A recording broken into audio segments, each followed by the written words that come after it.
Hello, everybody. It's Calxiyn here. If you guys... Hello, everybody. It's Calxiyn here. Why did you do that? That's what you sound like. Why? I'm here. Continue, please. Anyways, if you guys enjoyed this video, remember that you guys should join our Discord server or become patrons over on Patreon. So let's get right into it. So one of our patrons basically had this idea, so to speak, and they wanted us to cover this idea. And you guys can probably already tell from the title, but basically, I'm gonna read what they say, like, right up front or whatever. But basically the idea is because RWBY is a society where negative emotions do attract Grimm and do attract, you know, killing monsters and stuff like that. And so basically, there's a theory. Does it attract killing monsters or killer monsters? Yes, because monsters that kill. Like, I'm bummed out. I'm just like, you know what'll help that? So I'm just gonna read.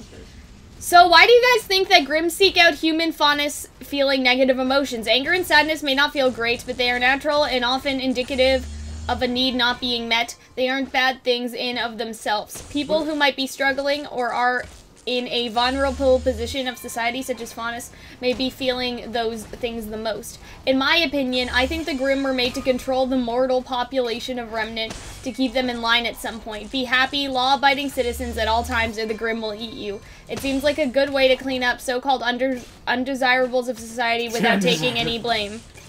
It bothered me for a while. If the Dark God made the Grimm to spread violence and chaos, why would the gods send those entities after people who were essentially doing their bidding? So, like, people that are, like, criminals or whatnot. It seems to me that a god of order would be the one to create them. One that doesn't understand certain emotions or actions. Or maybe not a god at all. Maybe the people made the Grimm in order to help usher in a utopia. Say little Sally is depressed and considering suicide. That's unpleasant to think about. If a society stigmatized depression... She doesn't have to consider suicide. She just has to get mauled by a Grimm. She'd be on the Grimm shit list, in the same shit list as, say, Rob, the homicidal maniac. But someone who is constantly happy or at least present... Rob, the homicidal maniac, is entirely pleased with his life. You don't know that. He gets the He may be bad. You know? That person would be easier to control because negative emotions are what lead us to oppose things. Anger, sadness, and fear are calls to action, to change things. A society that never feels anger about injustice or law will never change it. So I think this is actually pretty interesting because it's said in this, like, religious story, right, that the Dark God made the Grimm. Yeah. But do we even know if the gods exist? Because here's the thing. The Dark God, you'd be right. He's just, like, destroying shit, right? But that does also seem to be, like... And that seems to be counterintuitive to people that would be angry and destroy things already in the world. Or is it only right? just... And I get that the Grimm were sort of, like, made... Because, okay, so there's some things that doesn't make sense. So, originally, the Grimm were only said to attack people. Yes. Right? And they changed that because the Grimm were made to destroy everything that the Light Brother had sort of created and stuff like that. So, like, you know if there's a really sad anthill somewhere, well, like, a bear will fuck it up. I guess so. I don't know. But here's the thing. Because now, apparently, they attack animals, and before they didn't. Like, it's a big recon mess. But I don't care about that. I think that the god thing is gonna be sort of a sham, and I think that would be a more interesting direction for the story to take, is that, yes, Ozpin was given his powers by these two gods, but Ozpin made the story of the gods. The gods didn't actually have the sort of light and dark intentions, and so what I mean by that is that, say Hunter meets me, and I give him magic powers, okay? But then... Which has already happened. Yes, obviously. And so, I do, like, I basically, after that, I basically just do nothing. I just give him magical powers, and I go about my life. And say I'm some, like, homicidal god, right? Right? Say I'm a crazy fucking bitch, alright? So, here's the thing about that. So, Hunter has these magical powers from me, and, like, so if Hunter was writing history, instead of calling me for what I am, he may say, Calxiyn the god, yes, was angry at the mortal humans for not following her, but they deserve to die. And so, okay, so you kind of see that, in a less fun comparison, you know, in the Bible, God kills all of the children, right? Because they won't, like Moses' story or whatever. God kills all the children to get back at the king for killing all of... all the Egyptian children. All the Egyptian children, yeah. That they don't right? put land blood. And so, yeah. I was about to say, in the Bible, when all the kids died, I'm like, what the fuck yeah, in the Bible, when all the kids died. And so, like, that's obviously painted as, like, you didn't, like, free my people, and so now you're punished. That's, like, put as, like, something just, right? Like, it just... cause, you know what I mean? That's Old Testament God. That's Old Testament God, yeah, right? And so, what I'm saying is that what I want to argue here is that the gods didn't actually necessarily do the stuff. Ozpin made the story to fit his needs. Because of course you would be like, oh no, like the dark god, he was the bad one, but the light god who gave me my powers, he's a cool dude. You know what I mean? And so I don't know if Ozpin, first of all, necessarily knows what the gods actually did, but just made an assumption based off of the person or people that gave him his powers, right? Because obviously, if the first god, the quote-unquote light god, went to Ozpin and was like, listen, like my brother's a dick, and I need your help, right? Who is he gonna believe after that, right? And so I'm saying that we may be getting conflicting stories, is what I'm saying. You know what I mean? Like, one man's, like, liberator is some other man's, like, mass murderer. Okay. You feel me? And so that's the first thing I'm gonna say about the gods making the Grimm. The second thing is that I think it would be more interesting if it turned out, like, no, the Grimm weren't actually made by the Dark God, and... the Dark God tried to tell that to his brother, but his brother wouldn't fucking listen, and they were basically somewhere along the line made by humans to control other people. Like, because here's kind of what I imagine for this, is that before all of the kingdoms, there was some sort of more high-tech civilization, call it like an El Dorado or an Atlantis, like whatever the fuck, right? More of an Atlantis. And so they are sort of the ones who made the Grimm, and then after they fell, it was sort of like, the fairy tale had been lost. Almost. You understand what I mean? And so say before Remnant, there was a time where there was this one kingdom, and they created the Grimm for the population control, but after that kingdom of Atlantis fell, so to speak, after Atlantis fell, the Grimm ran wild, and then the remaining humans of the world just slowly, over the past, 4,000 years, just sort of forgot the entire legend. They forgot how the Grimm came to be. It was forgotten history, and I think that's a much more interesting direction for Ruby to go in, because it would mean... be an interesting sort of twist. Yeah, exactly, and I think that, like... And it would also maybe make, like, Salem more sympathetic, because, like, nah, I'm just trying to fight a big brother state. Jesus Christ. Yeah, exactly, and I feel like that this also sort of relates back to what this Patreon was trying to sort of get at, is that it is a form of population control if you really think about it. So we know that not everybody has their auras unlocked, because if everybody's auras were unlocked, it would magnify the emotions to a point where everybody would be in danger all the time, basically.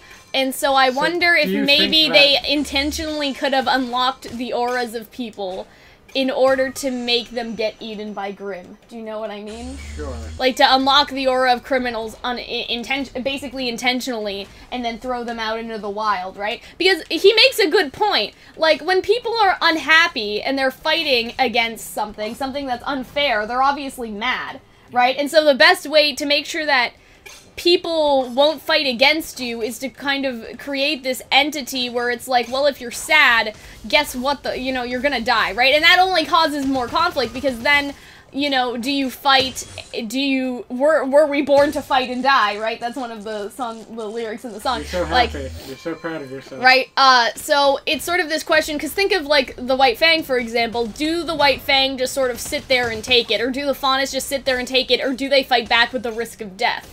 Like, from the Grimm, right? And I think that's a very interesting concept. And I think it's much more interesting than just all the god bullshit. It would be interesting if Ozpin was sort of a remnant from, a sort of society that was, like, kind of long far gone by now. And it wasn't necessarily a god's thing. That's only how he may remember it happening, but it's not about gods. In Salem, she knows all the truth. Right, and so this may be a separate theory, because we're kind of getting into, like, before there was a society, like, all of that annoying stuff. But there's sort of like, I guess, an idea that maybe if this, you know, it kind of all connects, it's that Salem, like, knows about this sort of Atlantis-type city that created the Grimm. She knows about all that. And Ozpin, you know, maybe he was just so young when he got his magic, he just assumed that they were gods. You know what I mean? And so when the kingdoms, like, when Atlantis disappeared and the Grimm kept going, you know, Ozpin sort of, it was a mixture of being, like, misinformed and also just forgotten history, you know what I mean? And I think that kind of idea is super interesting, like a forgotten world, because we don't know how old Remnant is, right? And we don't even know how old some of the societies in our world were to an extent.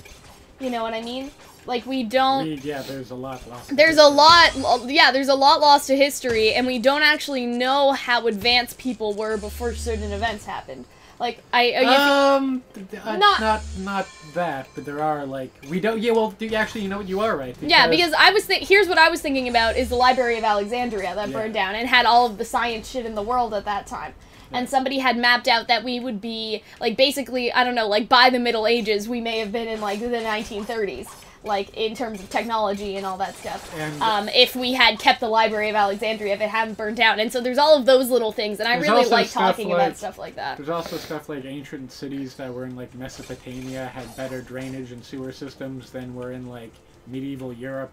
Mm-hmm. And also, like, we didn't think that, like, the, like, sort of native, like, modern-day Mexico, indigenous, like, kingdoms, we didn't think they were as expansive as we now know them to be. Like yeah, within, like, so there's all this stuff that we're, like, missing, you know? Because what if there was, say, a society... Okay, this is gonna get a bit weird, but, like, with Black Panther, right, you have Wakanda. Like, what if there was a Wakanda and then a bunch of, like, Europeans, like, tore it down or something like that. You know what I mean? And we just, and they hate history, they just never knew. I don't know, I just say white people, like, we don't not know history here. We but know you know what I mean? Like, what if there was a society like that, and a bunch of people destroyed it, and then we never fucked our shit up. But do you understand? And they fucked our shit up the way they always fuck our shit up. But do you understand? You know what I'm saying? Like, what if there was, like, a place like that was more advanced, and then it just got, like, mobbed by a bunch of people, and then the story of it has just gotten lost. You know what I mean? Like, wouldn't that be wild? Like, wouldn't that be crazy? So that's kind of what I picture for Remnant. In terms of, like, I love this population control idea. Like, this is the best thing I think anybody's ever thought of, to be honest. And I'm not just saying that because they're a Patreon. I actually very much mean it. And so I'm super excited about this. Just curious. Just because think about all of the possibilities, right? You throw out the revolutionists to the Grimm because they are examples of people that are, like, attract the Grimm. They attract the monsters of this world, but, right? Like, that seems like a very intentional force. One thing I'm curious is that everyone has a bad day. So is there, like, if, like, this is a thing that exists in Remnant, is there, like, a societal bias against being mopey? Yeah, I think that's what God, the OP was kind of talking about. No sad movies, like no Marley and Me's in this universe. Like, if you cry at a theater, we're all fucked. Because remember that because of the widespread panic that was happening when Yang punched Mercury or whatever, and all of that stuff, and when Penny got dismembered, like, because of that widespread panic, people all got sad at the same time, which attracted more Grimm. You know what I mean? And so you're right, if a new movie comes out and it's, like, super sad and everybody, like, widespread media, right? Like, oh shit, The Fault in Our Stars came out. I know, and so I wonder if there's also sort of an encouragement to avoid, everybody be happy. To avoid, really, like, reporting on crimes and on sad events and stuff, right? Because then it'll just make people upset. So I wonder if sometimes there's, like, a publication ban. Orwellian. Yeah, I don't know. I really like this idea, and I think, okay, so this is another weird reference that I'm gonna make here, but there's a Vocaloid song. And just end the fucking video. No, I'm not done. Talking about Vocaloid. It's called, like, Happiness is Your Responsibility, and sort of the. Well, you should take that as a fucking lesson, Cal. The plot of it is that there's sort of this crazy lady, and she's making this, like, society now, and it's basically is a happy or die sort of song that, oh, well, if you're not happy, then we're gonna have to torture you until you are. That's counterproductive. Well, I don't know, anyway. Japan's weird, I can't say. We're all weird, it's okay. But yeah, so that's just kind of another thing that I was thinking about is sort of, again, the Faunus being revolutionists, and the Great War must have been sort of a mad house, right? Like a mad world, you know? You know? yeah, so I think that's it. I think we've covered this topic pretty well. We kind of went, like, on a very different note that I wanted to get to, like, because we did start talking about, like, okay, but what if there was something before the Four Kingdoms? You say we, like, 98% of the talking was not you, pal. Yeah, but I don't know. I'm like, okay, I like this idea. Like, this has my approval if you needed it. It'd be fun. It would also be interesting, again, for Salem, for Ozpin, and even... weird, I think it would be like a weird turnaround. Also, it kind of also reminds me of... I don't keep up with Attack on Titan. I don't know what's happening in Attack on Titan right now, but I think Attack on Titan has got into a similar spot, where it's maybe the Titans were created by man, and now they've kind of... you know, issues, bad things have happened. I don't know much, but I know a guy who read the manga, and apparently Nazis show up. Like, literal Nazis with swastikas. It's nuts, anyway. Yeah. But that's kind of something else I was thinking about, because when you think about it, Ruby is very similar to certain things like Attack on Titan. Just because not even in the story, like, not in the story or anything, but the idea that you have these sort of mysterious monsters that come after humans and destroy everything in its path, but that's a lot of things. But yeah. Anyway, I hope if you guys enjoyed this video, you guys will join our Discord server, become patrons over on Patreon. Again, thank you to the patron who suggested this. I think it's a fucking fantastic idea, to be honest. And I hope Mile and Carrie, like, they just take it. Just take it. Just take the win. You got it. And so we'll see you later. Bye, guys!